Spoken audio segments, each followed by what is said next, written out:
እውነት ተገለጠ እኛም አምነነዋል ባመንበት እውነት አርነት ወጥተናል ነፃ ነፃ አርነት ወጥተናል።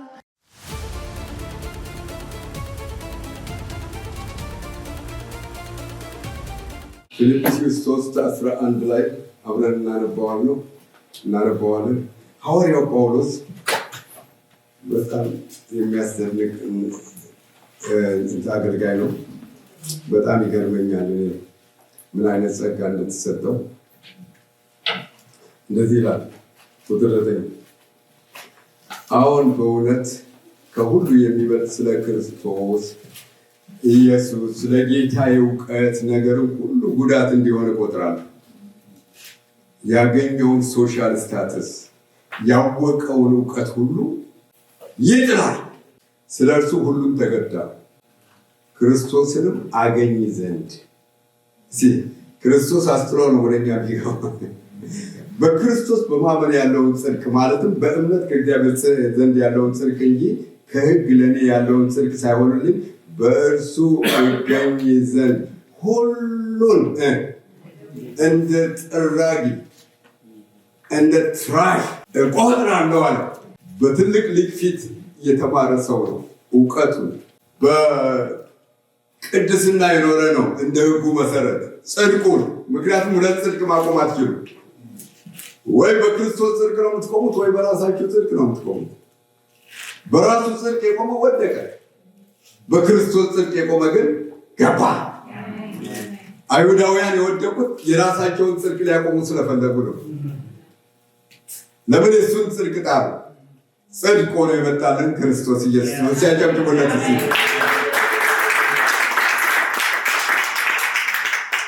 እና እሱን አገኝ ዘንድ እሱን አገኝ ዘንድ በርሱ ትርፋችሁ በዚህ ዓለም ላይ ኢየሱስ ነው። ሀብት ብልጽግና ትታችሁት ነው የምትሄዱት።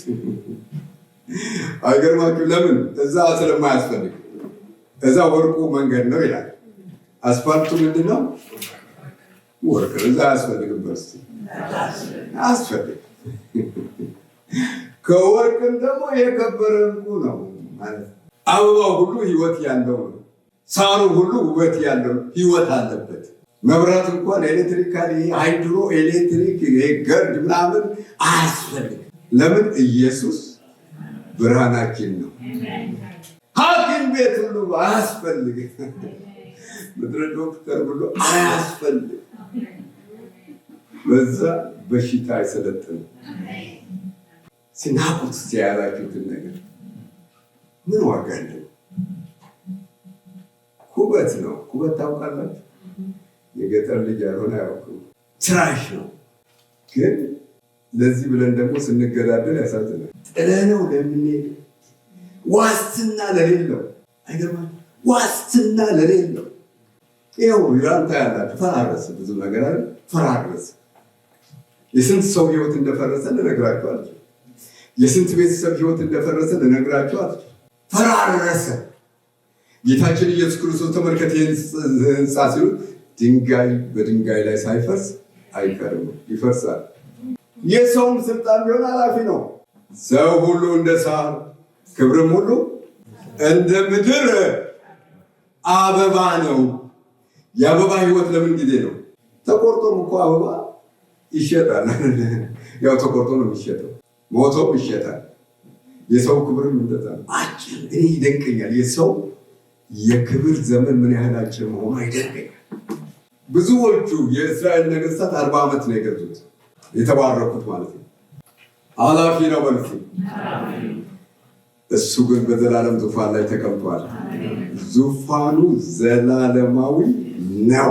እስኪ ዙፋኑ ዘላለማዊ ነው መልኩ። አያረጅም። አይገርማችሁ? አያረጅም በልስ፣ አይደክምም በልስ፣ አያንቀላፋም፣ አያስፈልገውም። ያው እኛም እዛ ስንሄድ እንደዛው ነው የምንሆነው። ማርጀት የለ፣ መድከም የለ፣ በሽታ የለ፣ ሀዘን የለ። አሜን አሜን። ሁላችንም ወጣቶች ነው የምንሆነው። ባይዘው እንደኔ ወጣት ሳይሆን እኔ በእርግጥ ወጣት ነኝ አይደል? እኔ እንደዛ ነው የሚሰማኝ እኮ ውስጤ እኮ ወጣት ነው። በእውነት ነው ውስጤ ወጣት ነው።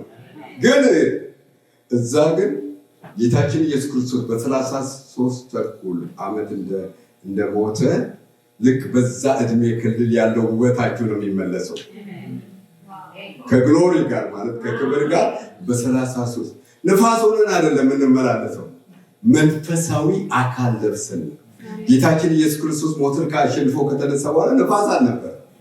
አብሯቸው ይበላ ነበር፣ አብሯቸው ይጠጣ ነበር፣ ያናግራቸው ነበር፣ ያዩት ነበር፣ ይዳስሱት ነበር። አሜን በሉት። ይህ ህይወት አጭር ነው፣ ያኛው ግን ዘላለማዊ። ሃሌሉያ! እግዚአብሔር የሰጠን ህይወት ዘላለማዊ ነው። እግዚአብሔር ይባረክ።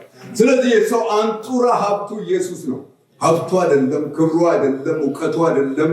የሰው አንጡራ ሀብቱ ኢየሱስ ነው። ኢየሱስ ያለው ሁሉ አለው።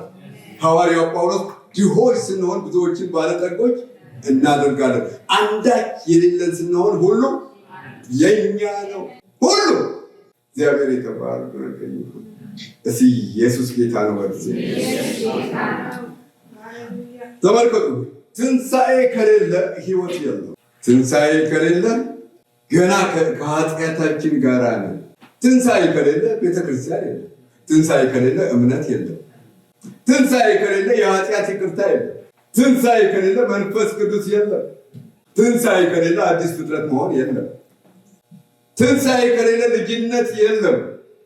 ትንሣኤ ከሌለ ሞት እንደ ጎልያድ ያጓራብናል። መጣሁብህ ሲለን ልሞት ነው። ሐዋርያው ጳውሎስ ሲናገር ለእኔ ሞት ጥቅም ነው አለ። ጥቅም ነው ማለት ነው።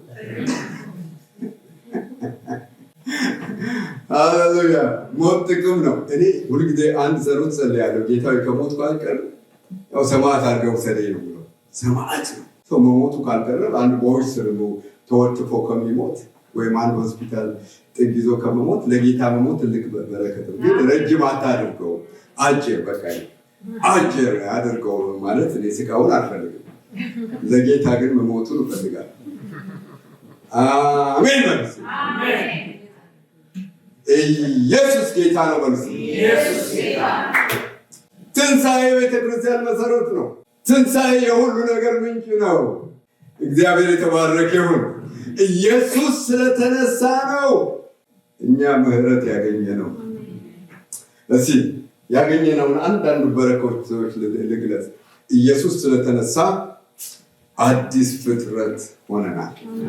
ሁለተኛ ቆሮንቶስ 5:17 ማንም ይላል በክርስቶስ ቢሆን አዲስ ፍጥረት ነው። ይህ ፍጥረት ምን አይነት ፍጥረት ነው? ይህ ፍጥረት ኦሮሞ አይደለም፣ አማራ አይደለም፣ ትግራይ አይደለም፣ አሜሪካዊ አይደለም፣ ኤሽያን አይደለም፣ ኢንዲያን አይደለም። ይህ ፍጥረት ከማን የተወለደ ነው? ከእግዚአብሔር የተወለደ ነው። ይህ ፍጥረት ዘላለማዊ ነው። አሜን በልሲ። ቀደም ወንድማችን ክፍሎ የሚያነብልን ነበር። አንደኛ ጴጥሮስ ምዕራፍ 1 ላይ እንደዚህ ይላል። አንደኛ ጴጥሮስ ምዕራፍ 1 ኢየሱስ ክርስቶስ ከሙታን በመነሳቱ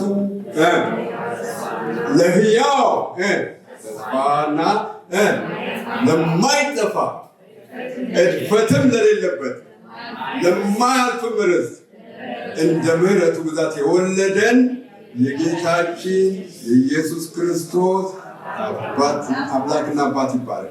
ይህም ርስት በመጨረሻው ዘመን ይገለጥ ለተዘጋጀ መዳን በእምነት በእግዚአብሔር ኃይል ለተጠበቃችሁ ለእናንተ በሰማይ ቀርቶላችኋል። ማንም አያገኘውም። ይህ ርስት የኛ ነው። አሜን አሜን። ኢየሱስ ክርስቶስ ከሙታን በመነሳቱ ነው። ተስፋችን ሕያው ነው። ምድራዊ አይደለም፣ ጊዜያዊ አይደለም፣ ዘላለማዊ ነው።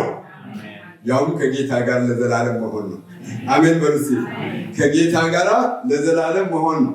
ይህ ርስት የማይጠፋ ነው ይላል። ኢምፐሪሸብል ነው። የማይበሰብስ የማይጠፋ ኢምፐሪሸብል። እግዚአብሔር የተመሰገነ ይሁን። አሜን አሜን። የማያልፍ ርስት ነው ይላል። አያልፍም። ድሮ ርስት ለገበሬዎች ከመሆኑ በፊት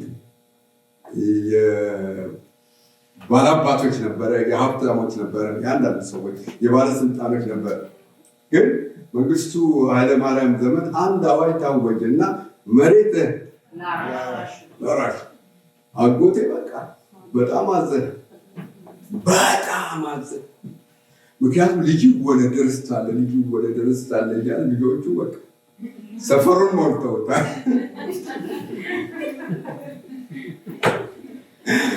ርስቱን ደግሞ እየገዛ ነው ያገኘው። ከዘመድ ከአዝማድ የወረሰው አይደለም። ሀብት ሁሉ የተቀመጠው በርስት ላይ ነው። ገበሬዎች አሉ። ከእርሻ እህሉ ሲገባ ቤት ነው የሚለቀቅለት። በጭነት መኪና ነው ወደ ገበያ የሚሄደው የተመረጠው ነው እና ሲወረስ አጎቴ በቃ ጢሙን አሳደገ። ፎቶ ተነሳ ለማስታወሻ። አጨበጨበ። በቃ ቀረ። አይደማችሁ አንድ አዋጅ ነው። እግዚአብሔር የያዝነውን እንድንጠቀም ስላደረገ የእግዚአብሔር ስም የተባረከ ይሁን። በሰራነው ቤት እንድንጠቀም ስላደረገ የእግዚአብሔር ስም የተባረከ ይሁን። ለምግብ አፕታይትን ስለሰጠን የእግዚአብሔር ስም የተባረከ ይሁን። የበላነው እንዲሰራ ስላደረገ የእግዚአብሔር ስም የተባረከ ይሁን። የምንተነፍሰውን አየር እንድንተነፍስ ጉልበት ስለሰጠን የእግዚአብሔር ስም የተባረከ ይሁን። ሀብታም ነኝ በልሴ ኢየሱስ ያለው ሀብታም፣ ደስታ አለው፣ ሰላም አለው፣ እረፍት አለው፣ ተስፋ አለው። ሃሌሉያ። ሀብት ከኛ ጋር ተጣብቆ አይኖርም። አንዳንድ ሰዎች ቤት ሰሩ፣ በቃ ቤቴ ብለው መከራቸውን አይተው ቤት ሰርተው እነሱ ያሉት የት ነው? አሜሪካ ነው። ቤቱ ያለው የት ነው? አንድ ጊዜ አንድ ኮሜዲ ሰማሁ። ምን ይላል መሰላችሁ? 2 ቤድሩም ፈርኒሽድ የሆነ ሻወር ያለው ባዝሩም ያለው ይከራያል ይላል። ኪራዩ 150 ብር ነው። በኋላ ሰውየው ጠየቀ፣ እኔ መከራየት እፈልጋለሁ። ያለው ጎንደር ነው አለ።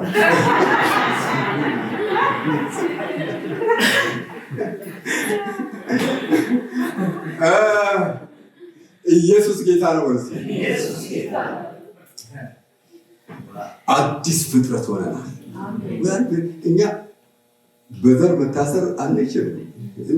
እንዴት አዲስ ፍጥረት የሆነ ሰው በዘሩ ይታሰራል? እንዴት የእግዚአብሔርን ሕይወት የተካፈለ ሰው እንዴት በዘሩ ይታሰራል? እንዴት የእግዚአብሔር ልጅ የሆነ ሰው በዘሩ ይታሰራል?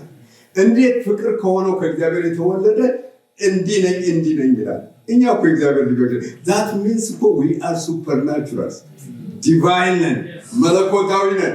የተቀበልነው የእግዚአብሔርን ሕይወት ነው። አሜን በርስ። ይህ አዲስ ኢየሱስ ከሙታን ስለተነሳ ጸድቀናል። አሜን አሜን። ኢየሱስ ከሙታን እኮ ባይነሳ ኖሮ ጽድቅ የሚባለው ነገር አይኖርም ነበር። ለምን? እግዚአብሔር የክርስቶስን መስዋዕት መቀበሉን ያረጋገጠው ኢየሱስ ከሙታን በመነሳት ነው። እንግዲህ ሮሜ 8:1 ላይ በክርስቶስ ኢየሱስ ላሉት ኩነኔ የለባቸው፣ ከኩነኔ ነፃ ያወጣን የክርስቶስ ከሙታን መነሳት ነው። እውነት ተገለጠ፣ እኛም አምነነዋል። ባመንበት እውነት አርነት ወጥተናል። ነፃ አርነት ወጥተናል።